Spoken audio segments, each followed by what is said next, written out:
ஓம் முருகா வெற்றிவேல் முருகா வேலுண்டு வினையில்லை மயிலுண்டு பயமில்லை. என் அன்பு தங்கமே, உன்னிடம் ஒரு முக்கியமான விஷயத்தை கூறவே உன் அப்பா நான் உன்னை தேடி இப்பொழுது வந்துள்ளேன். நான் சொல்வதை செவி கொடுத்து முழுமையாக கேட்டுவிடு தங்கமே. உனக்கு இப்பொழுது இருக்கும் கஷ்டம் என்னவென்று எனக்கு தெரியாது என்று நினைக்கின்றாயா? அனைத்தும் தெரியும். ஒரு பெண்ணால் நீ அதிக அளவிற்கு கஷ்டப்பட்டு கொண்டிருக்கின்றாய். அந்த பெண் எதற்காக உன்னுடைய வாழ்க்கையில் வந்தால், எதற்காக எனக்கு இவ்வளவு சிரமங்களையும் கஷ்டங்களையும் கொடுக்கிறார் என்று தானே கேட்கின்றாய். நான் சொல்கின்றேன், இதை முழுவதுமாக கேள் தங்கமே. என் தங்கமே, முதலில் உனக்கானவையை நீ சரிபார்த்து கொள்ளவும், அதன் பிறகுதான் நீ அடுத்தவர்களை குறை கூற வேண்டும். அந்த பெண்ணால் உனக்கு கஷ்டம் நேருகிறது என்றால் அதற்கு முதலில் யார் காரணம் என்று யோசித்துக்கொள். உன்னுடைய துணை உனக்கானவரே முதல் காரணமாக இருக்கலாம். மற்றவரின் பேச்சை கேட்டுக்கொண்டு உன்னை இகழ்ந்து பேசிவிட்டார் என்று வருத்தத்தில் இருக்கின்றாய்.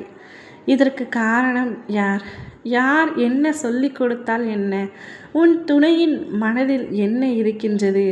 உன் மீது அதீத அன்பு இருந்தால் அவர் இவ்வாறு பேசியிருக்க மாட்டார் அல்லவா?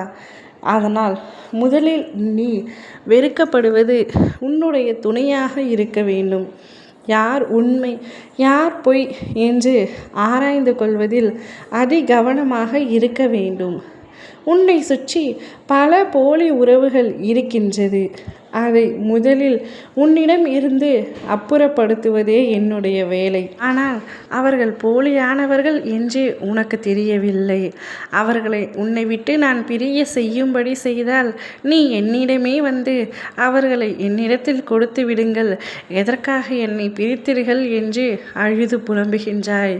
தங்கமே, உன் வாழ்க்கைக்கு எது நல்லதோ அதை மட்டுமே நான் செய்வேன் என்பதனை நீ முதலில் உறுதியாக நம்ப வேண்டும். எது நடந்தாலும் அப்பா இருக்கின்றார், அப்பா அனைத்தையும் பார்த்து கொள்வார் என்று நீ நினைக்க வேண்டும். உன்னுடன் அவர் சண்டை போட்டால் பரவாயில்லை, பேசி புரிய வைக்கலாம். உன்னிடம் அன்பாக இல்லாமல் இருந்தால் உன்னுடைய அன்பின் மூலம் அதனை வெளிப்படுத்தலாம். ஆனால் வேண்டுமென்றே உன்னை விட்டு பிரிய வேண்டும் என்றே உன் துணை இப்பொழுது உன்னிடத்தில் சண்டை போட்டு கொண்டிருக்கின்றார். பிடிக்கவில்லை என்றால் பிடிக்கும்படி நடந்து கொள்ளலாம். ஆனால் மற்றவர்களை பிடித்திருப்பதினால் உன்னை விட்டு விலக வேண்டும் என்று நினைக்கின்றார். அவ்வாறு இருப்பவர்களை நீ இறுக பிடித்து என்ன பலன் தங்கமே? எப்பொழுதும் அருந்து விழும் கயிற்றை இறுக பிடிப்பதில் எந்த பலனும் இல்லை என்பதனை நீ புரிந்து கொள்ள வேண்டும். உனக்கு ஏற்ற நல் வாழ்க்கை நிச்சயமாக உனக்கு அமையத்தான் போகின்றது. அதுவரை சற்று பொறுமையாக இரு. உன்னுடைய கவனத்தை வேறு ஒன்றின் மீது நீ திசை திருப்பு. அவரையே நீ நாடி போய்கொண்டிருந்தால் அவர் இன்னும் வேதனைப்படுத்தத்தான் செய்வார். ஒரு நாள் அவரே உன் அன்பை உணர்ந்து அவர் செய்த தவறை உணர்ந்து உன்னிடம் வந்து மன்னிப்பு கேட்பார். மற்றவரின் பேச்சை கேட்டுக்கொண்டு ஆடிக்கொண்டிருக்கும் உன்னுடைய துணை கூடிய விரைவில் அவர்களின் பேச்சும் அவர்களுடைய அன்பும் பொய்யானது என்பதை உணர்வார். அந்த பெண்ணால் என்னுடைய வாழ்க்கையே வீணாகிவிட்டது, என்னுடைய வாழ்க்கையை இழந்துவிட்டு நான் இப்பொழுது நிர்கதியாய் நிற்கின்றேன் என்று புலம்பாதே. அந்த பெண்ணிற்கு மிக ஆபத்தான ஒரு விஷயம் இப்பொழுது நடக்கப் போகின்றது. அது நிச்சயமாக உன்னுடைய காதில் வந்து விழும். ஆனால் அதை நீ கண்டு கொள்ளாமல் இருக்க வேண்டும் தங்கமே. மற்றவர்களாக இரக்கப்படுவது உன்னுடைய குணமாக இருந்தாலும் அந்த பெண்ணிற்காக நீ இரக்கப்பட தேவையில்லை. அப்படியே இரக்கப்பட்டாலும் அதை உன் மனதிற்குள் வைத்திரு போதும். பிள்ளையை அழ வைத்த அனைவருக்கும் நான் நிச்சயமாக தண்டனை வழங்கி தருவேன். நீ எப்பொழுதும் என் மீது நம்பிக்கை வை, அதுவே போதும்.